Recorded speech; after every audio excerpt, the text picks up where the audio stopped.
let's not mess about. 3 weeks in a row, we got the UFC bantamweight champ in the house, all the way from Long Island. There he is, my man, Aljamain Sterling. How are you? Looking fresh, dog. Trying. How are you? Thank you for coming. I appreciate it. Sorry for keeping you waiting there.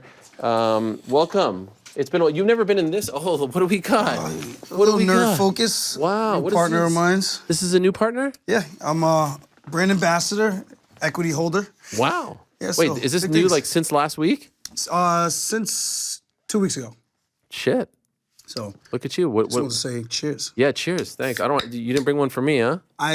Fucking hell. I wasn't sure if you drank, if you had like something already. I got nothing, man. They give me free shit, I drink it. But no, this is all about Nerd Focus, you said? Can people buy this now? Yeah, it's in like thousands of stores, Amazon, nerdfocus.com. And why is it called Nerd Focus? It's a nootropic drink. Oh, what does that mean? So it's like for your brain health. Oh, so really? It's good for like combat athletes and things like that. Okay. So I'm not sure how familiar you are with that type of stuff, but look at you, good, man. Look at you. You got the grill there. You got the chain. Look at you. Life is good, huh? Thank you for coming in. I appreciate it. I know it's a bit of a trek for you, but I don't think you've ever been here. This is a new one, right? This is, well, not really anymore, but you were in the room back in the day where you picked the promotion. Yeah. Oh, that was a while ago. Yes. I just put two and two together that this was a new place. Yes. So my voice is kind of gone still. From, what happened? From partying? A little partying, a little celebrating a little bit. Yeah, of course. Warranted. By the way, I don't know if you were able to hear anything that Ian was saying there, but that's like a kid who is 12-0, who's just starting, who's like brash, who says he's never going to lose. And I was just wondering, like, Aljo's back there, he's a champ. And I remember, like, you saying similar stuff than that. And, you know, there's highs and lows, and it's all worked out. Yeah. But, well, like, when you hear the youngsters talking like that, is there a part of you that's like, I remember that? Or a part of you that's like, you're going to lose at some point. You're going to be humble. Something's like, when you hear these young kids who are in the UFC 2, 3, and 0, you were once that guy 10 years ago. What do you think? Yeah, I was 12-0 at a point in my career in the UFC, 4-0 in the UFC, 3 finishes in a row going into my second contract. And I thought I was untouchable, man. You know, so it's just about the mindset, the approach. And I've had a couple of hiccups, really just like, just mentally inexperienced. So for him, you know, I can't really speak on what he's believing or saying up top, but it's a good attitude to have. Even now, like I still believe I'm the guy, and I've proven it. But I believe that even after my losses, you know, I still believe like I had what it takes. I remember even like that when Cody Garbrandt and I had a little bit of a rift because we fought in the same card. I lost to Caraway. He knocks out Thomas Almeida in the first round, and our careers go completely the opposite way. I lose 2 in a row. And then he's on fighting for a title. So, and we went back and forth in social media, I think on Twitter and social media. And I told him, I was like, dude, you can say whatever you want. I know I'm going to be a UFC champion. And we could pull up receipts. And here I am a couple of years later. It took a little bit, but I think it's all about having a good mentality and an outlook on what you want to do with your career. And you got to really believe it, man. Like, it's one thing to talk, but you got to put the work in. And it sounds like he's putting in the work. Yeah, 100%. Was there ever a point where you stopped believing? Where there was someone in the back of your mind, something saying, man, I don't know if this is going to happen. Like where that doubt started to creep in? If I'm being honest, nah. No, never. Like sitting here and thinking about it, no. I think I looked at it like, let's stop chasing the belt. Let's chase wins and good performances. And that was after the Moraes knockout. I was like, okay, let's, you know, show that anyone can be knocked out. We now understand what it's like, what it feels like. Didn't really feel like much because I was sleeping. Right. You know, I can laugh about that now, but yeah. So I was like, let's stop focusing so much on the negative of what can happen and control what we can have happen based on our actions and what we do in there. And after a couple of good wins in a row, then we were knocking on the door. I was like, oh, this shit might actually happen for real. Like, it was a dream before, then it kind of got away from me. Then it was like, you know what? I look at guys like Bisping, people who took the long route to get to where they were to win a belt. I'm like, I know I'm super talented, and if I stay the course, good things are going to happen. That first fight post Marlon, do you remember how you felt? Brett Johns. Yeah, like, were you nervous? Were you, like, that's always the tricky one, right? The one after the knockout loss. Yeah. And you haven't lost since. Amazingly. Yeah, that doesn't get talked about enough. Your worst loss of your career, knocked out pretty bad. It was scary. I remember, like, it was, you know, Yeah, a scary scene. trust me, I've seen videos. It does not look good. To not lose since is, to me, the most impressive thing. It's GSP-esque, right? He lost to Matt, never lost again, knocked out, whatever. And so I'm just wondering, like, that first one, was that the one where were you at all a little bit low on confidence? Like, let me just get this W out of the way and then I'll be back. Do you even think that way, or is that just how normal people think and not you guys? No, not like, the main thing was just to win, because at the end of the day, I'm a prize fighter, so I'm fighting for money. I was just like, let's try not to take as too much damage, but let's still worry about the performance. And I thought I had like a breakout performance. I showed a lot of brilliance in the striking department. And this is against an undefeated guy, super confident. I think it was 15-0 at the time. Just submitted Joe Soto, and I think he just broke into the top 15. Only 2 fights in, but he won his first 2 fights in a very big way. Yeah. I think he submitted Joe in like 30 seconds, who just, he fought TJ Dillashaw short notice, but for a world title. And I'm looking at this, and Joe Soto submitted me like 5-6 times in a 5-minute round back in like 2015. So I was good, but when you're getting smoked by guys like that who weren't even in the UFC yet, you're kind of like, if he's submitting Joe Soto, how good is this guy really? So I was a little bit concerned. But I knew if I fought to my strengths, clinch, upper body work, things like that, I think good things would happen. The main thing that kind of had me a little bit shook in going into that fight was, do I have a chin or not? I'm not, you run face first into a knee, it's like, yeah, that's a car crash. You got hit with a baseball bat pretty much. Yeah. But there's something to be said is like some people, they can get hit, I don't say like that, but they can get hit hard and they could, stay on the feet even though they might be rocked or whatever. But this one I wasn't sure, because I was like, man, I've never been hit like that before to know if like, am I toeing the line? Am I playing with my health too soon in my career? And I really didn't know. And thankfully, I told the guys in training, and I tell them this, I shit you not, I want you guys to try to hurt me. Just know I'm gonna do very little striking, and I'm gonna be circling, using a lot of footwork, and the game plan for this is I'm sparring for a purpose, which is just to get the fight to the ground, get to the fight, make my money, and that's it. And that's pretty much the way I approached that. And after I got hit a couple times, I was like, I'm fine. It's, it was a hiccup. It's exactly what we said it was. It was a car crash. I shot in as hard as I could, and he threw a kick, I still think, to the body, and I ran face first right into it. I mean, even if he was saying he was throwing it at lower, just in case I shot, the intention wasn't like, I'm gonna catch this guy clean on the chin and put him out. That wasn't like the intention, but it happened.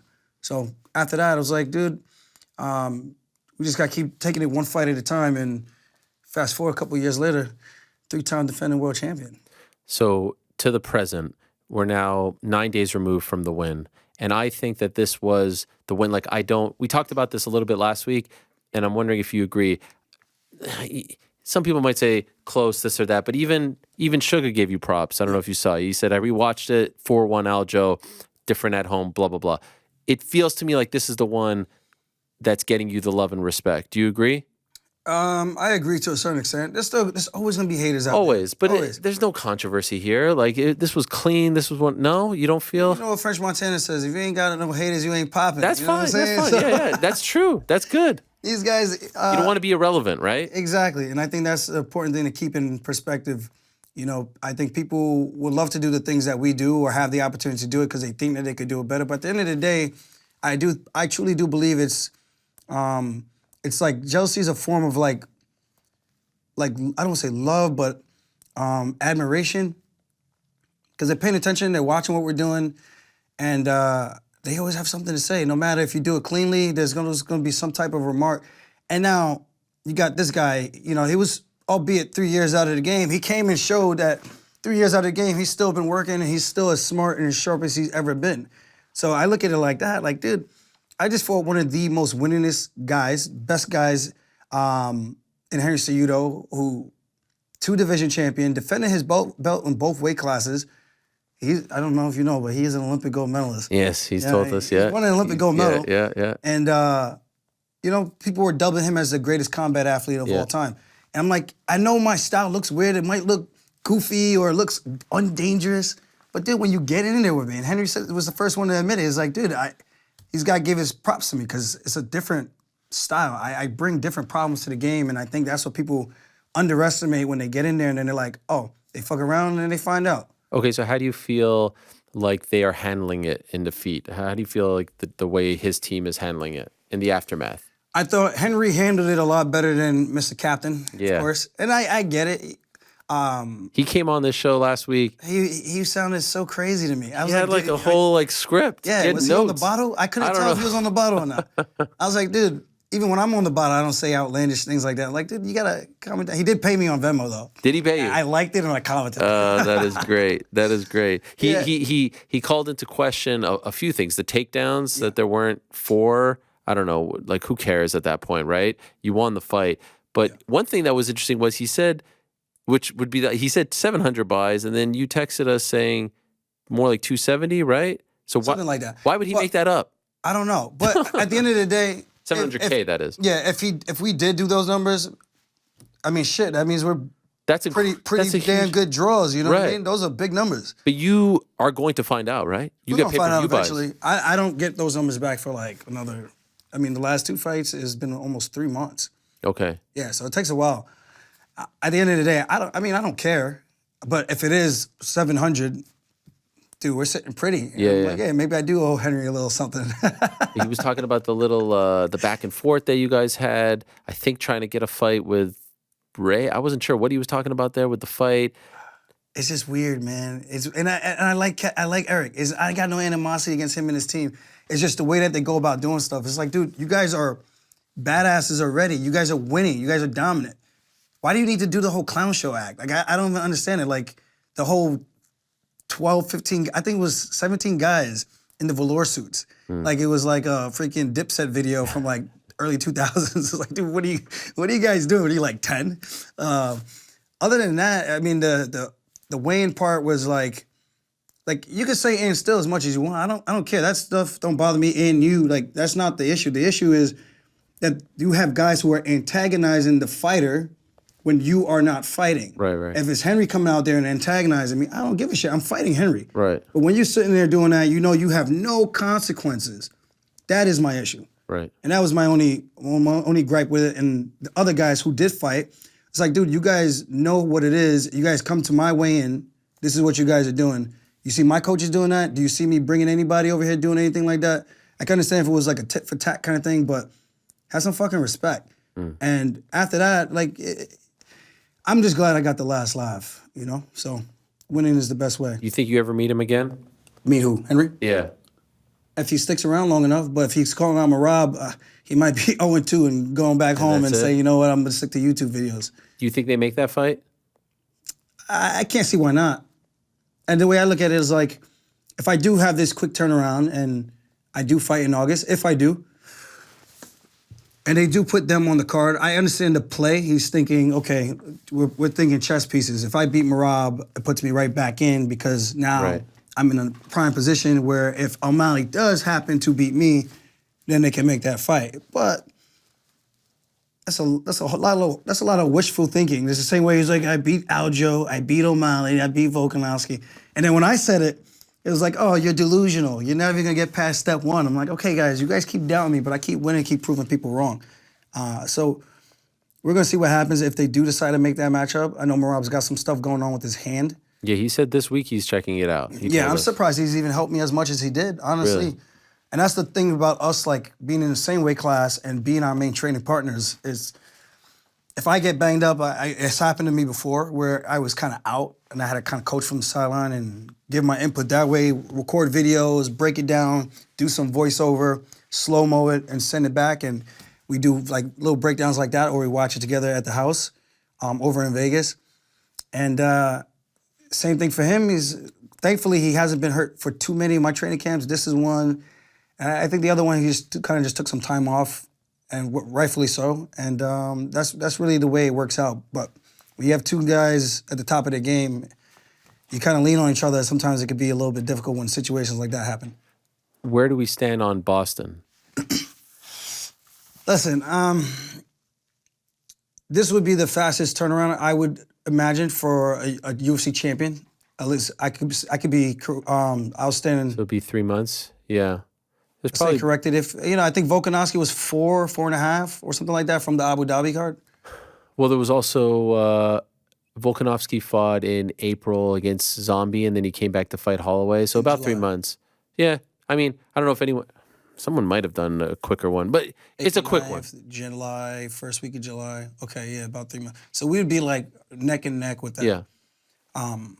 It's quick. It is quick. How do you? First of all, I just fought one of the baddest dudes in the game. You know what I mean? In a perfect world, it wouldn't be August for you, right? In a perfect world, it wouldn't. It would be September. But at the end of the day, I'm an athlete. You know, I'm a prize fighter at the end of the day. So for me, I'm motivated by competition and, of course, Are you banged up? The prize. Am I banged up? I got some things like, you know, the usual. Like health-wise, could you even fight in 3 months?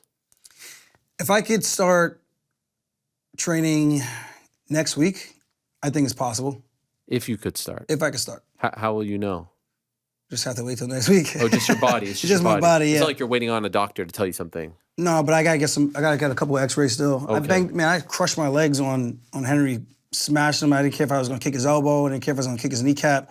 I smashed my feet up pretty good so both my feet are pretty swollen. Left one's a lot worse. But, you know, it's victory wounds, so it's all good. Can I tell you something? And I promise I'm not trying to stir the pot here. Dude, speak your mind, man. This is the Ariel show. Okay, all right. I get a little bit annoyed. It's like the fight's not over, and they always tell us like, "Oh, we don't make the fights on Saturday," right? I agree. And I feel like you were kind of like you're blindsided a little bit. Yeah, it's like I feel like you as champion, you deserve respect to be like, all right, we're gonna talk afterwards. We're gonna as opposed to being like, yeah, this is what we want, and you know, you don't really have a choice, this and that. And I get what Sean is doing. Like, I'm not Sean wants to fight. I get it, but like, I feel from the UFC standpoint, they should talk to you first. Like, you should at least have gotten respect from them and not be painted in that corner, because what's the talk after the fight? Of course, it's to win this and that, but it's like, are you coming back? Are you coming back? Are you going to fight in August? Like, what other champion has to answer those questions? Like when, who's the last champion that fought? What was it? Prior to you was, I don't know, just pick a guy. Like, I'm blank. No. Oh, Izzy, right? Izzy knocks out Pereira. Are we like, are you coming back in July? Are you coming? No one's asking him that. We're giving him his victory tour. Yeah. And I feel like your victory tour, all the questions are you coming back? Are you coming? Which I don't think is fair. Did that annoy you? I mean, it did annoy me, but at the end of the day, again, it's like competition and the prize. So it just got to make sense. I got to be feeling good, and so far we're trending in the right direction. Okay. You know, at the end of the day, it's good business because this card is supposed to be massive, and I only have these. One. Yeah. Okay. So the way, supposedly, from what I'm being told from behind the scenes, that Dana's really going to stack this card. And if he stacks his card, that's a good motivator in itself to be on a big card, because you don't get pay-per-view points when you're not the champ. So it's like, there's a lot of things that go into this. And to drag a guy like O'Malley down, like, I mean, what's this guy gonna do to me? Like, really? And I'm not trying to be disrespectful. It's a subtle jab, but it's the truth. It's like, meaning you're not worried. I mean, it's a fight. Yeah, anything can happen. But at the end of the day, I think we all know what his kryptonite is, and it's unproven in the octagon. We seen him one time on his back, and he was like a fish out on land. Right. And Cheeto smashed him and sent him home. You know, so I think Cheeto might have hit him one time, and his eyes rolled back in the back of his head. And I'm like, that's not a good sign. And he's got a tiny head. He's tall. He talks about my weight, but he's skinny. He's a twig, and he's got a really tiny head. I got a tiny head too, though. But he got hit one time, and he was out. So it lets me have a little bit more confidence. I mean, I don't think you could develop a chin over time, but I think if I hit him squarely, take him down, I think that fight's as good as over, probably in one. But it's also a dangerous factor where he can catch me coming in, trying to be overly aggressive, trying to get the fight to the ground. So I got to be very cautious about my approach, and I got to make sure I'm dialed in and I don't look past him. But what are people going to say after I beat this guy now? It's just like I think people are going to have to start realizing that I am as good as I say I am, and that's it, you know? I can humbly say I am him. People know that. People know that. Like, people who cover the sport know that. You don't have to prove anything. You don't need to prove anything to Instagram comments or whatever. I'm just wondering, if you would have beaten Sean O'Malley on May, what was it, 8? What was the date of that fight? No. May 6th. May 6th. And then the next guy was Henry. Would you have been okay with a 3-month turnaround if it was Henry waiting? Good question. That's very different. Very, very different. Henry took a lot of preparation, and again, I give the guy his flowers because he's a tough dude, smart guy. The way he makes adjustments in the middle of the fight reminds me of myself, and those are hard problems to figure out and adjust to. So if it's Henry, maybe not, and that's a honest answer. So it's kind of about the competition as well, like who's the guy, which speaks to your confidence going into this fight. You are supremely confident. Yeah, but I feel like you're always confident, but like this is a good matchup for you, feel. Yeah, grappling is different, man. Like even with Henry, like I know people are talking about, oh, he's a champion on his knees. He's playing to the rule set. It's like, guys, if I had Henry there, I would have punished him in that position. Did you hear what DJ said about this? Yeah, How do you feel? It's like it's not ONE FC. If it was ONE FC, then obviously I don't take those shots. Sure. You know what I mean? So it's just like you play to your strengths. You play behind the rules. It's like if I sit there and just throw a jab the whole time and keep circling, like, are you gonna be mad at me? You're mad at the grappler for the guy who's not as good of a grappler, who doesn't want to engage in the grappling. So why should we be penalized? I mean, their rebuttal is, there's nothing to make you pay for good defense. I'm like, the good defense, your reward is not being taken down. Now you're in a position where you have me in a front headlock. You have me in a position where my head is on the ground. You're not throwing punches. You're not throwing any kicks. What are you doing? You're not attempting any submissions, but it's my fault that I'm in a vulnerable position where I can't do anything. I can't even see your stuff in my head, and you do nothing with it. But then the wrestlers are the bad guys, so we're spamming takedowns. Dude, if you spam takedowns on me, watch how I handle that. And there was a reason why Henry wouldn't even shoot, because every time he shot and I defended it, other than the outside leg trip, the body lock was pretty mean that he got. That was pretty badass. He actually folded me like a lawn chair in that first round. I was actually pretty upset by that. I was like, I gotta get this motherfucker back. There's no way I'm letting him fold me on international TV like this. This is how I think while I'm in there. I'm like, there's no way you're talking to yourself. Yeah, self-talk all the time. Like, you ain't gonna let him bully you like that. Fuck that. Get your ass up. Don't let him bully you, bro. Yeah. So I get up in those positions when I had him in the clinch and I beat him up to the body, start throwing knees. I'm like, that's how you punish guys. You don't just say, we want to make it more heavily favored to the striker. The reward is you stop the takedown. Now, what do you do with it? You sit there and just look at me? That's on you, bro. Right. We're still in the fight. If I'm a jiu-jitsu player and I pull guard and you decide not to engage, like, I'm not saying if I sit there and I flop to my back 15 times in a row, yeah, that's annoying. We've seen that with Damian Maia versus Anderson Silva. Yeah. And that was very shitty to watch, but the guy is in a position where I can grab the ankles and I can step around and I can punch you in the face. But you know this going in, but you didn't prepare for that. So how is it my fault? Were you surprised he wasn't ready for that, or at least didn't capitalize or try to? Yeah, I honestly thought he was going to spin around and try to take my back, and I thought I was going to be able to dive through his legs, start to look for leg locks, make some fun grappling sequences for the fans. And it's going to be one of those situations where I'm either going to capitalize on it and look genius, or I'm going to look like a damn idiot and get punched in the face multiple times and with my head stuck between my crotch doing this Bolo bullshit, you know what I mean? And there's a reason why I don't do shit like that. Right. Because of reasons like that, you get knocked out. But with that being said, I forgot what the initial question was, but I just want to smash O'Malley. Plus. That's it. By the way, if you were managing Sean O'Malley, like if you were guiding his career, do you think, like there's two schools of thought, right? Go for the title shot now, like you're there, right? He wins, sky's the limit, or a couple more fights. Like, do you think it would be best for him to have a couple more fights before fighting for the belt, or do you think it's smart to fight for the belt now?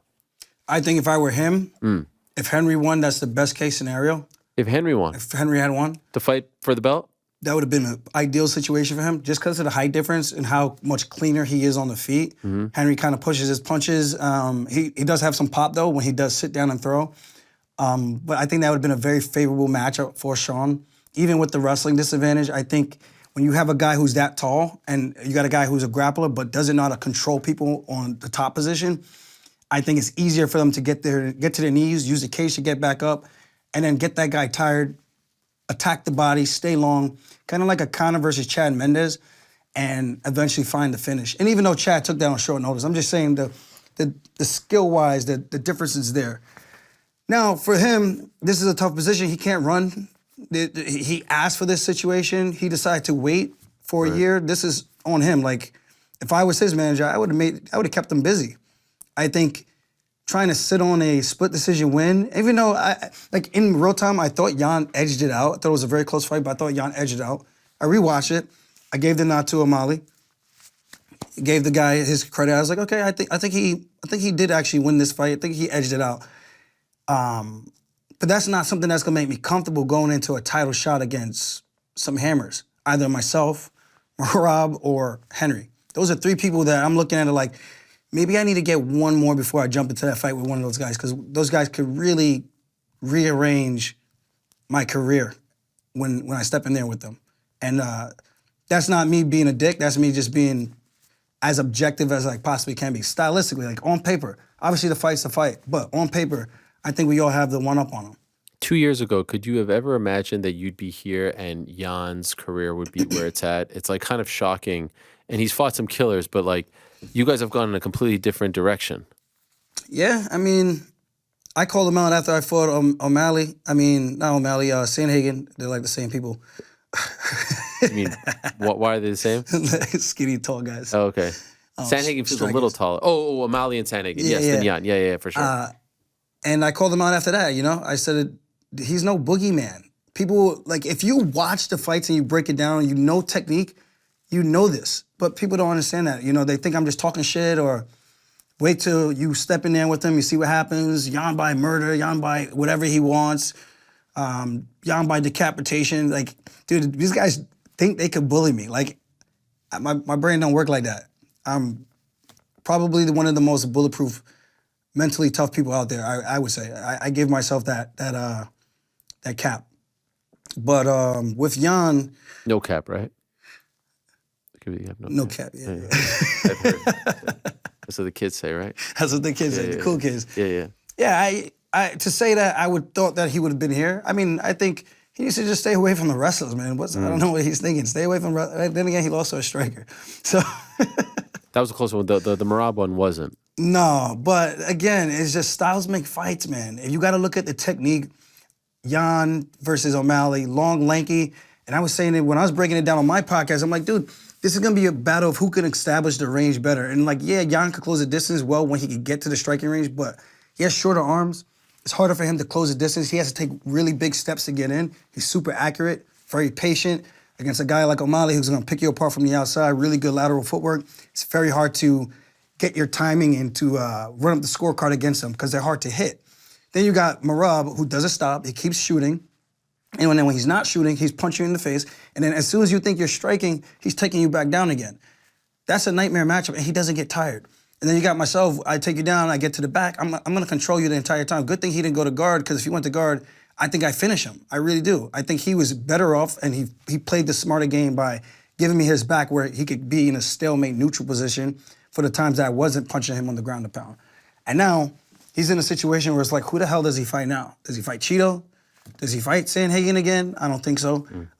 Is he going to fight Umar if he does that? I'm just like, you might as well give him his pink slips now. I don't know. They're talking Umar and Sandhagen. Oh, good. You That's like a fun that? fight.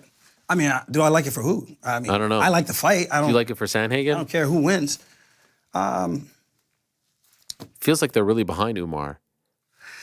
I feel like they were really behind Sandhagen at a point too. Okay. So I don't know. I mean, they're all in a weird spot. This is how deep this bantamweight division is.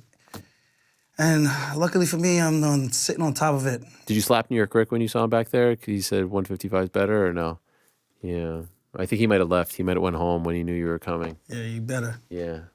By the way, have you ever thought of this, like sliding doors wise? Where do you think you would be if he doesn't throw that knee right now? Like, could you be champion? Like, what do you think happens? What direction does your life go? Does your career go? I lose. I come back. I bounce back. What do you give me think would another have top happened? Like competitor. a couple of fights, and then you would have been right back in there.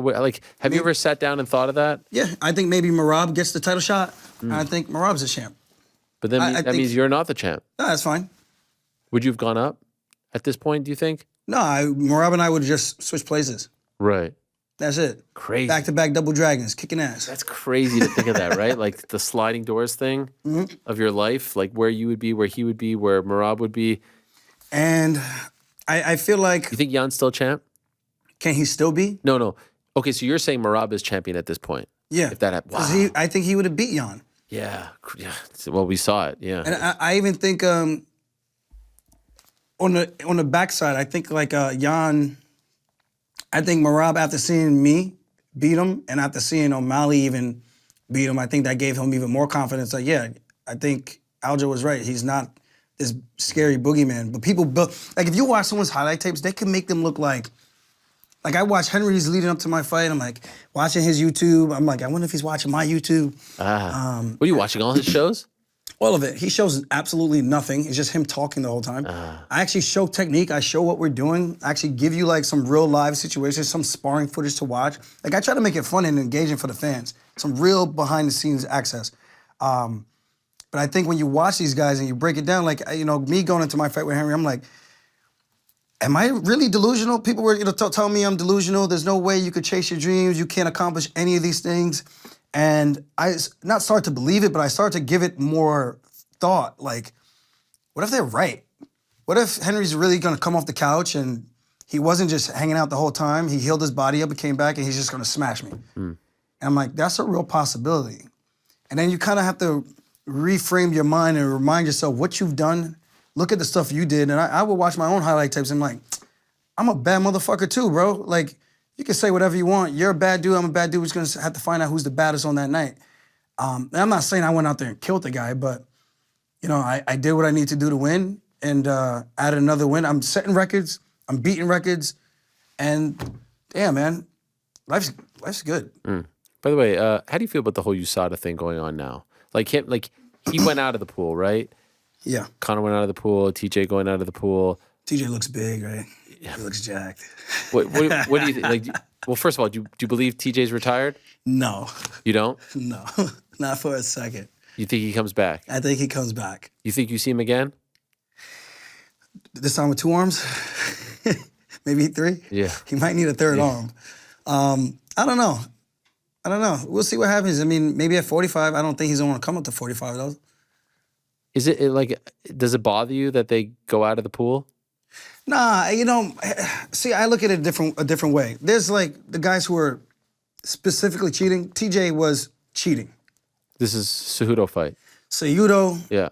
Conor, those guys had significant injuries. Yeah. I don't know how bad Henry's was. But when you're talking injuries like that, and then more so on Conor's side, even in Weidman, I always told Chris, I was like, dude, if I were you, I would have did the same exact thing. I'm like, look how you had the worst breakout of all these guys, and look how long it's taking you to get back. Yeah. I'm like, you're talking about the career post, like after this career is done, like your career afterwards, which is being a dad, being an analyst, whatever it is that you want to be. You can no longer do that on your healthy 2 legs because the USADA pool. Yeah. You know what I mean? So I look at it, I try to be as, I mean, I guess you gotta kind of be kind of subjective to it, but I try to look at it like that and try to see who's like using it for their monetary advancements in the sport versus, you know, this is really just like a lifelong thing that I want to make sure that I'm okay. Because I tell you what, if that happened to me, I don't give a shit. I want to make sure my arm works. I want to be able to pick up my kid. I want to be able to walk with my kid. You can tell me I'm going to hobble over because you want to come test me at 6 a.m. Because I'm doing this thing that's going to help get me back to being healthy. So you would do it too? I would. Yeah. 100%. Why not? Mm-hmm. You think I'd rather be limping for the rest of my life? And I know Cub Swanson mentioned something, I believe, and really nice guy, but I kind of I think he said something about I think he might have mentioned something about him breaking something and he did it the long way, the hard way, or Rockhold. Somebody said something.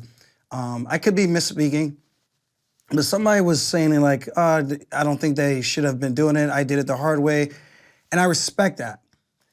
But it's not guaranteed that you doing it the hard way is going to get you back to your 100% health. Sure. And if you're telling me there's a way that I can, it's like, why would you not? Why would you say that? Like, why would you let your body and leave that up for chance? And I'm not saying you do it and you come right back in and you jump back in the pool, but if you have some time to kind of recover and then kind of let it get out your system, and I don't know how this shit works. I'm just saying from my own Yeah, no knowledge combat athlete on the planet has to deal with this. Like if Ryan Garcia would have broke his leg like Chris a couple weeks ago, he does whatever he wants. Don't show. He doesn't even have to think of this. You know what I mean? It shouldn't have to be a thought. I know. I'm just saying. I guess what I'm trying to say is like. And I like USADA because they clean up the sport. Because there's some guys out there who are just actively cheating, but in something like that. When's the last time they found someone like a big name? I think supposedly they stopped releasing it. Supposedly, and I don't know. I mean, it has to be transparent because now we don't know, like, are they sweeping this under the rug? Are they Remember there was a time like a few years ago where it's like Brock, John Jones, this and that. There's like a lot of big names. When's the last time that happened? Overeem. Yeah. Right? I was the first guy like this. I can't believe it. These motherfuckers always cheating. Yeah, it feels like it never happens. So I don't know. Is it like just an inconvenience? Is it just to say that we're doing it? I just, like, you hear the stories about, you know, when Volkanovski's woken up at 6 a.m. in Abu Dhabi and stuff like that. It just, of course I'm all for a clean sport, but I'm so tired of you guys having no say in all these inconveniences. Do you know what I'm saying? I'm They so tired sat in of the it. shower with me. They sat in the shower? Yeah. I was like, dude, why do you need to watch me shower? It was the weirdest thing. And he was like, this after the fight? no, this was before the fight. This was when I was in Vegas. I was at 10th Planet. And he said I have to make sure you don't pee. I was like, So he's literally watching you? yeah. So I'm like, That's fucking crazy. but he wasn't even like really like even like looking at me kind of thing. So I go, and I was irritated 'cause I just finished training, so my blood is already like, you know, Yeah. I'm a little bit on 10 right now. And I kind of barked at him, and I can get pretty nasty sometimes. I know it could be kind of hard to believe, but and I was just like, dude, you're talking about you need to be in the fucking shower with me, blah, blah, blah, blah, blah.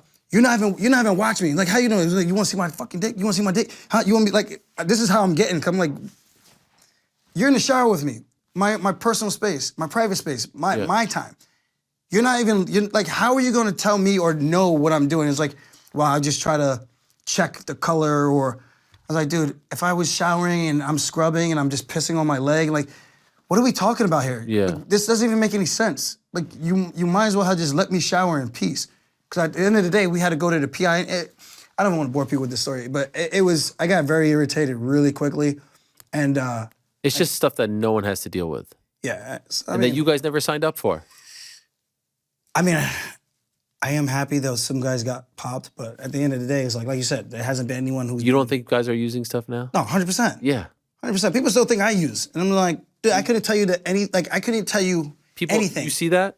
about it. Yeah. Like legit people, or it's just bullshit comments? EPO Sterling. Oh, It's actually stop hilarious. it. Really? Yeah. That's a thing? I'm like, I saw would you hope if without I was your on shirt EPO, now. I would look a lot better than that, like my conditioning. Like Marab's a machine. right. I hope I can look like that, Yeah. you know? But What do you make of this Francis stuff? so he's supposed to make a release tomorrow. Yeah, tomorrow. Tomorrow's the big day. Looking forward to seeing what this is. I hope it's worth it. So here's my thing. Okay. If I could offer Francis advice. Please. This is great because you were once in a position similar to this. Obviously, you weren't the champion at the time, but you Yeah. were deciding, you know. And I respect everything he's standing for and trying to do. But there's a reason why it's never been done. And I'm not trying to shoot anybody down or be negative about anything. But the amount of money I feel like he could have made, or at least from what they said over at One, was it One? Well, which Or- one? Which one are you talking about? Oh, the 20 million?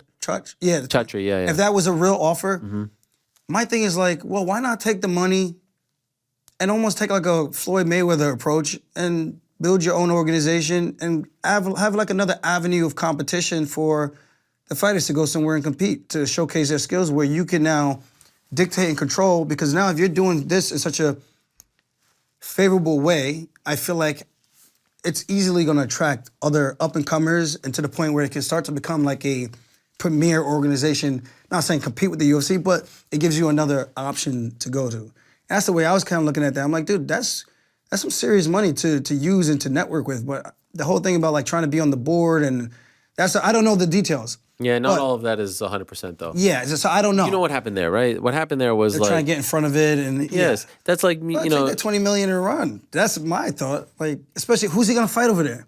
They do go crush a couple of people, come back, Francis, you're still the man. You made a So shit it's ton not of money 20 up front. It's 20 for the... throughout the fights. Yeah, so like what if he could slip on a banana peel? Could. Is he still is that guaranteed money?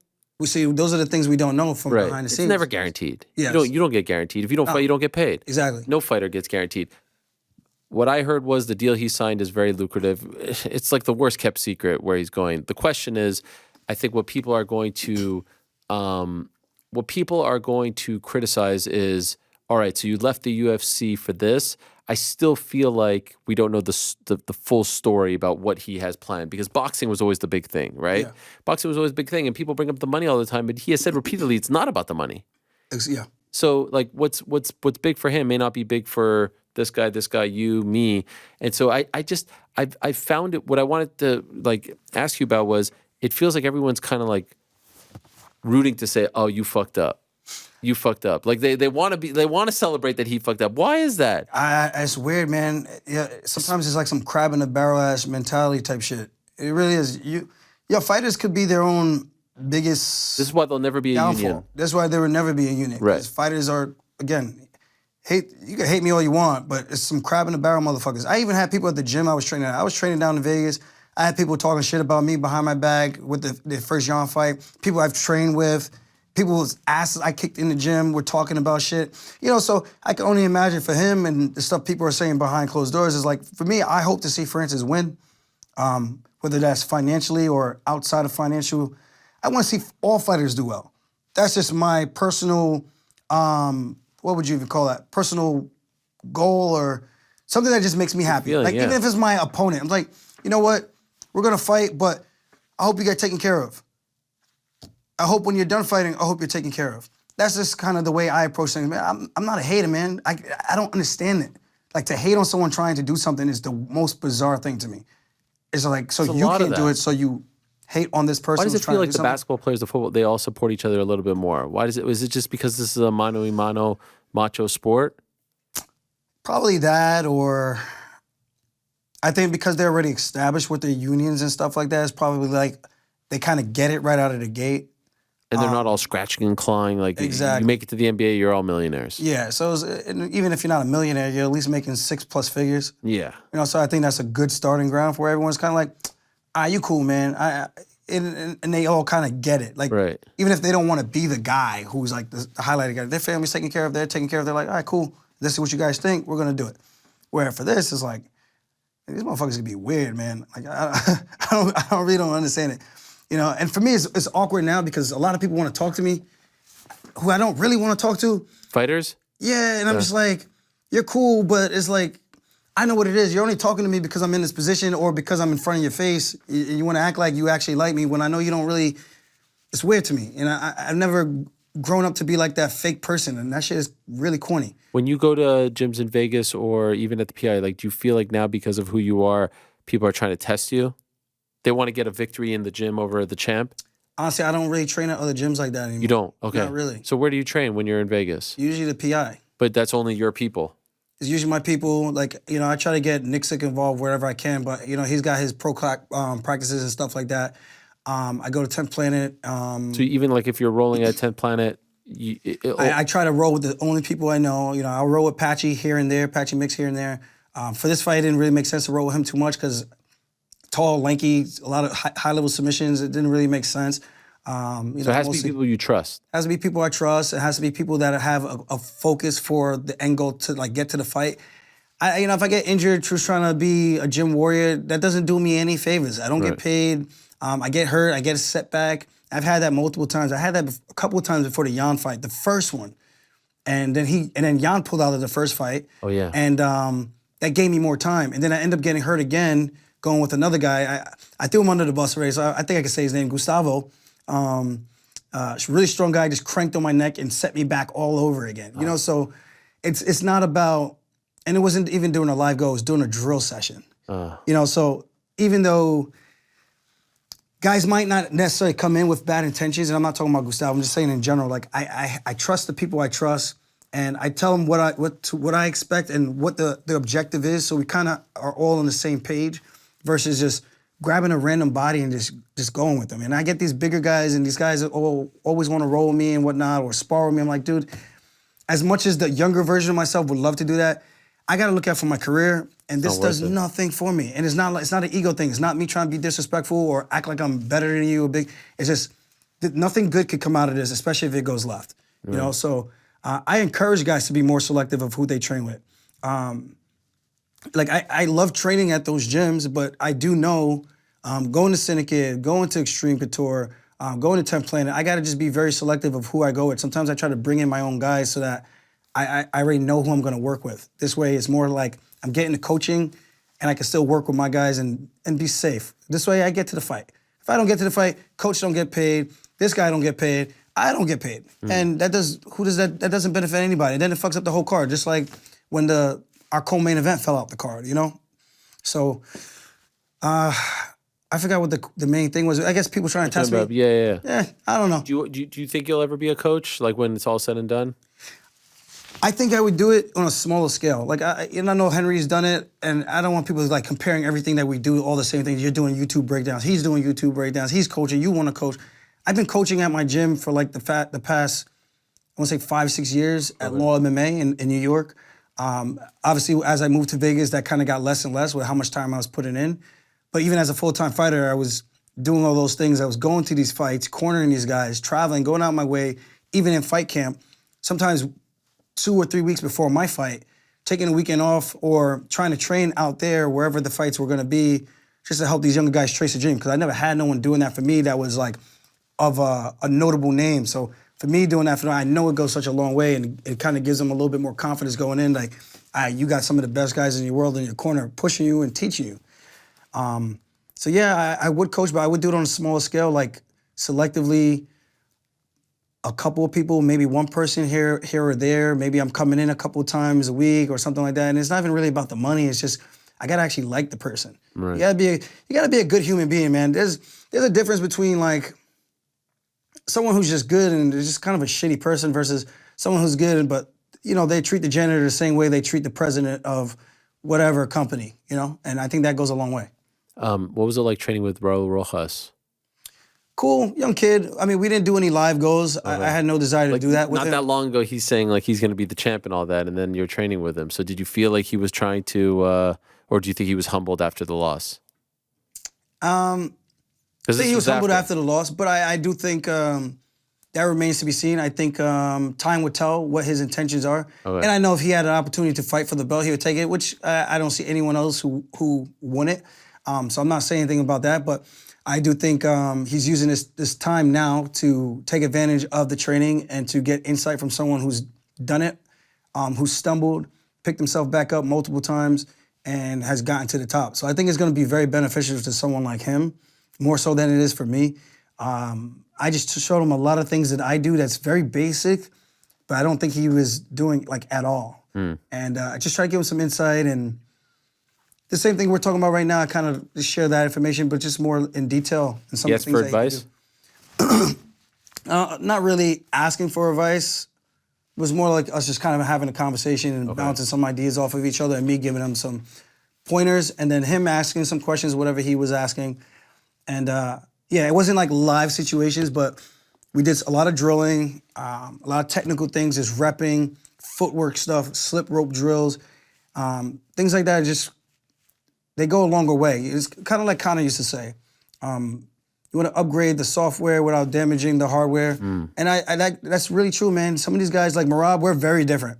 I love to drill. Merab loves to go live. He likes to spar. He likes to go live with grappling.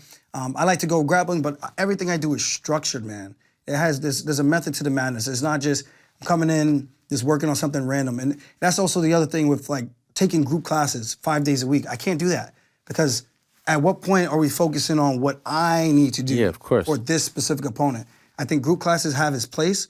Young up-and-comers that need the overall training foundation, how to be a good teammate, how to be a good training partner, how to receive instruction, and how to diversify your game before you start to hone in what you're trying to do for your particular opponents and things like that. I'm a big Knicks fan, and I'm on Instagram on Wednesday, and I'm just like scrolling through the Celebrity Road carousel.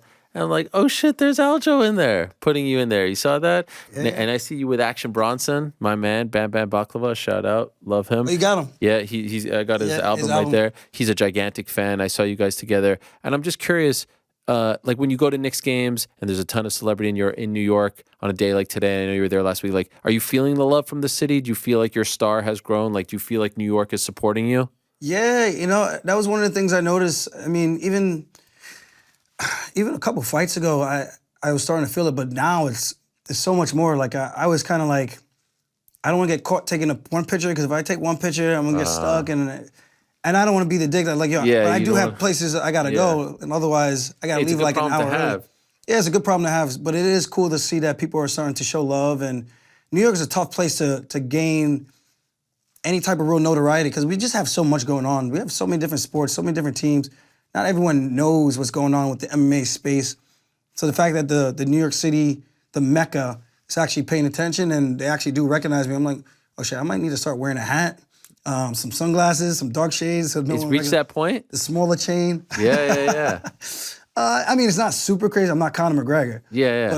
But like you walk around the streets here, people are recognizing you now. A lot I feel more. like the UFC is so much more popular than it was 5 years ago or so. Yeah, for sure. And at the Knicks game, I was actually surprised just walking out that people were actually stopping to scream at This me. was like, oh shit, this was cool. Wednesday, so this is like just a few days after your fight, and you're all over the place on ESPN and all that stuff. So I was wondering if you felt like, you felt the love, if you felt like a big deal. Yeah, it was cool, and they put me courtside. So I don't for playoffs, just to get perspective, because the playoff games is a big deal. Yes. So whenever a lot of the celebrities come out, they kind of have like an idea of where they're gonna put who. Yeah. And before the fight, they put us like on the floor, but we were a couple of seats up.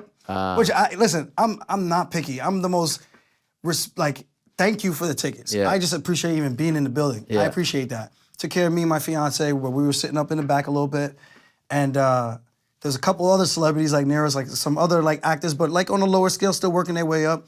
I'm like, okay, I see where they have us in terms of like the notoriety. Yeah. And then after the fight, they put us on the floor, and I was like, Mama, we made it. Yeah. Were you sitting next to Action? We were like one group over from him. So he was like two, and then there was another group of two, and then one of my best friends and I. Okay, he's a huge fight fan. Yeah, he was at your fight. Yeah, he was there. I saw him in the crowd.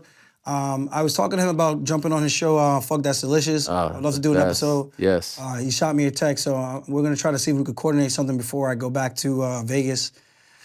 And I need to figure out if I'm fighting or not. That's what I need to know. So if I got two schedules right now. Okay. One is vacation, Aljo, no. getting fluffy.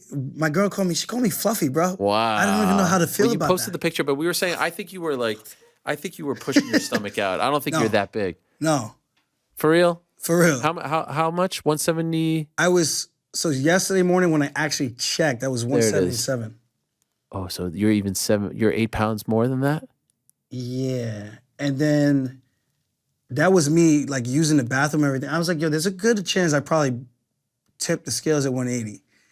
Very good, very likely. Is that the highest you've ever gone after a fight? I feel like it, but this was better than the last time. Last time I felt like it came on so fast that everything hurt just walking up the steps.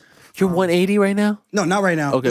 So this morning I was 70, 74, and then by the time I left, because I feel like I did like a little workout in the garage, like just a plate workout. I was like, dude, I just feel like what am I doing with myself right now? Yeah. So I did like 3 sets of 4 different workouts with a 35-pound plate. Got to it, 5 different workouts. And then I went to check, and I feel like I drank 2 glasses of water, and I just started going to the bathroom like nonstop.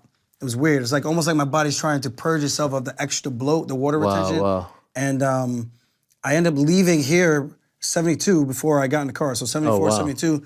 So it's a lot. It's like people say, yo, you're weight bullying. I'm like, bro, that's like fake weight. Yeah. It's gonna slide off as soon as I get back on just like a normal eating routine, which I don't think I'm like overeating or binging maybe the first 3 days. But after that, I think it's just water retention. So now I'm hoping by next week, by the end of this week, I could break 70, like waking up in the morning and then get back down to like 68, 66. And then I can start training again and then I want to keep my shape. I don't want to get too far out of shape. And of course, I'm already doing like my rum tastings, stuff like that, which was a huge success. I'm super like happy with the formula that we already have, and we're gonna build off of that. We already got like the labels, the bottle designs, the cork that we're gonna use. So we're like hitting the ground running with this, man. So hopefully everything, like no speed bumps come in, where we could just really keep this going straight. I was hoping to have more time to lead it up into the next fight, but if it's gonna be August, maybe we'll have like a couple of cases of some real product in hand that we could let some people try, because there's a lot of people who are excited about it. Find out about the fight? Yeah. Like when does this call get made? I'm hoping in the next, like solidified, because from this past Saturday was 14 weeks to August 19th. So ideally, I would like to have like a 10-week training camp where I can have at least 2 weeks of just like easing into it, doing some band work, some stuff like that, strengthen all the little muscles again, especially with my shoulder, my neck, and my bicep again. I'm like, dude, I feel like I'm just rolling the dice with this, but I mean, if I could there's still the partial tear that I have in my arm. Okay. Still hurts, man. Like, people say, oh, you're 100%. I'm like, Yeah, I'm 100%. Yeah. I mean, I got through Henry, right? So I'd like to think maybe he could hold on one more time if we're going to push the envelope that quickly. And again, I think the next 2 weeks we can find out if the fight's definitely going to happen, if I can make this work, and if my body's filling up for it. And again, I'm a prize fighter, so. You leaning toward? You think it happened? What do you think? I mean, this is a stacked card. This could be some real life-changing situation. Okay. And that's always a good thing. The money. Money's always good, but competition too. You know, this would be another chance to add another notch to the belt, another ruby, and really making it hard for the record for anyone to beat it. Because this weight class is so competitive, man. I don't care who it is that gets here. Good luck defending the belt as many times as I did. Good luck defending the belt as many times as Dom did, or twice. You know, it's going to be a tough task. So everyone's going to have a target on your back. And it's a good problem to have. Like, you know, we come in here looking to eventually become the champion, and when it happens, you got to expect these things. If you don't, like the media and all that stuff, man, they had me I came out to the fight on Sunday. I drove to the city twice. Yeah. Not from Jersey City, not from the Prudential Center area, from Newark, from Morristown. Yeah. Into the city twice on fight week just to do media promo. It's part of the game. Like, ideally, would I had liked to have done that? No, but this is what comes with the job and the territory, and heavy is the head that wears the crown. So try to do everything that I could possibly do under my power while I'm in the spotlight, and just make sure I just take full advantage of everything. You win this fight. Is it your last fight at 35? I think this is my last fight at 35. I win this fight, I think it's my last fight at 35. Wow. And then it's 45, and then the hope is you fight the champ at 45. That's the hope. Yeah. Do you think they're down with that? And respectfully, like, you know, I would love to fight Yair or Volkanovski. I think it's just a fun fight. I think it's another opportunity for me to chase greatness. And it's not one of these where, like, you're going up and then you're coming back down. Like, you think you're just going up for good? I think so. Wow. But I would like to say I was double champ. You know, it'd be nice. So you want to keep the belt for this fight? It would be, yes. So I guess the way I see it is to say that, you know, I defend the belt. We'll see what happens with the Volk fight, and then go from there. We see what the timeline looks like and see if it's a real possibility to not have the division tied up where the UFC will allow me to hold the belt so that I can at least say I am the champion while they're doing promos leading up into the fight. I think it'd be pretty cool. Of course. It makes it feel bigger if it's champion versus champion. Exactly. So that's kind of my mentality going into this. So kind of like this time next year, you're at 45 if all goes well in August. Like, if you beat O'Malley by this time next year, you're a 45er. I think so. Wow. And I'll take some time to get bigger and do it the right way. You know, I don't want to just jump up and be like, yeah, I'm big. I shrunk my body to getting down to 35. Every time I have a good amount of time off, you feel like your bones get a little dense. You start to fill in a little bit, and then you cut the weight again, and you shift your body all over again. So we'll see. I just got to make sure I do it the right way, put the size on the right way, make sure I'm just as strong. And, man, I can't wait to just fold this guy in half. Which guy are you talking about? O'Malley. Oh, okay, I thought maybe Volkanovski. Listen, I saw Volkanovski's YouTube video. Listen, there's a reason why I didn't call him out, because it wasn't the performance that I want to have to kind of keep him on notice. But, you know, let me do this one the right way, and not even the right way, in a better fashion. And there's a couple of technical things I did wrong, and instantly I was like, this is nowhere near the way I look in sparring, like, at all. And I feel like maybe it was because of the pressure that Henry was bringing, or maybe I doubted, or just maybe I just miscalculated some of the sequences a little bit more than I should have, and I was just overthinking it, complicating the situation more than what it actually was, and it kind of left me a little bit sloppy looking, where there were some sequences where I kind of overextended or taking a big telegraphing step on my jab and making it known that, hey, I'm about to jab you.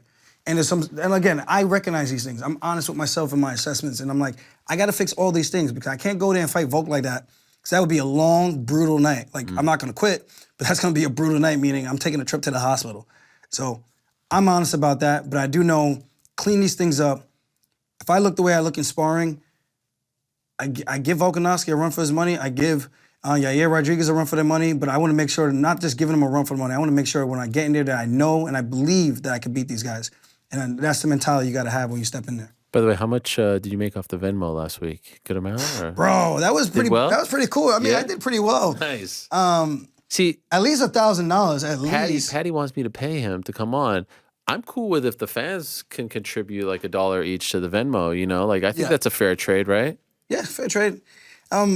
I was kind of joking with that, you know. I know. You were but it was joking, like it was cool that the fans listen, actually if did that. everyone watching gives $1, say thank you for the entertainment. Yeah, and go straight to your pocket. Yeah, and some people donated 10, 5, 20. One guy did 50. And I had a couple people request money from me. Fuckers. Yeah, so it was pretty funny. But again, I think even for the other fighters, like the guys who aren't getting as much, I mean, I think it goes a very long way for those guys. And if it sounds weird because I'm like, I don't want it to feel like we're begging for money. No. That's not the case. It was a fun thing. Yeah, it was a fun thing. I'm glad it wasn't taken in the wrong way. Cause that's the last thing I want for people to think like, hey, this guy's making good money, he's begging for money. I'm like, it was just a joke. It was just a joke. By the way, before thank you. No, I'm very happy to see they did it for Captain Eric as well.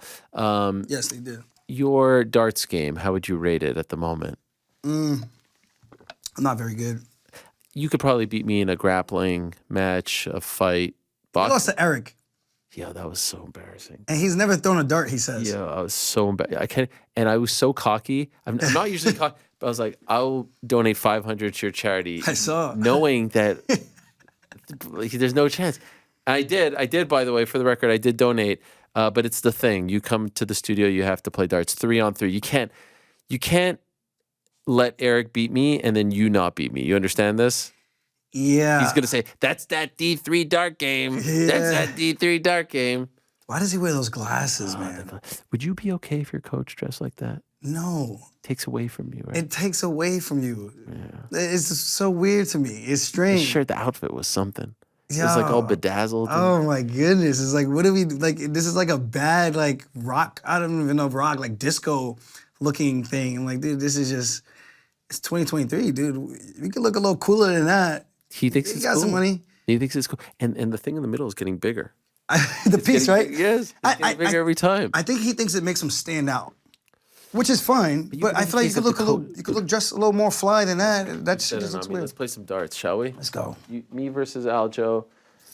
Champ versus Nose. I don't know if we've ever had a champion in here playing darts. What do you like, black, blue, or green? Let's go green. All right, here we go. Is this going to be shown on TV? Yes, this is live right now. What do you think? Okay. What do you mean is this going to be shown on We get a TV? warm-up shot? Yeah, okay, so these are the rules. 3 versus 3, okay? So your 3 versus my 3. I'm very kind. I let you have one warm-up shot just to, be comfortable. Pay attention to the lights. Pay attention to this. That's the board. Have you ever thrown a dart before? They don't do that on, where is it? Let me see. Oh, there's your mic in there. Yeah. You want to take the jacket off? No, I keep do. it on. We want you to be as uncomfortable as possible. All right. Smart move, Frankie. Smart move. All right, so this is your practice shot. Now, Captain Eric I can hold cheated. this thing again. Like, really hold it. Listen, you do your thing, man. You're funky. You do it a little bit different than everyone. Here comes the champ. Okay, so the way we play, what is it, like a numbers or? Yeah, I'll tell you.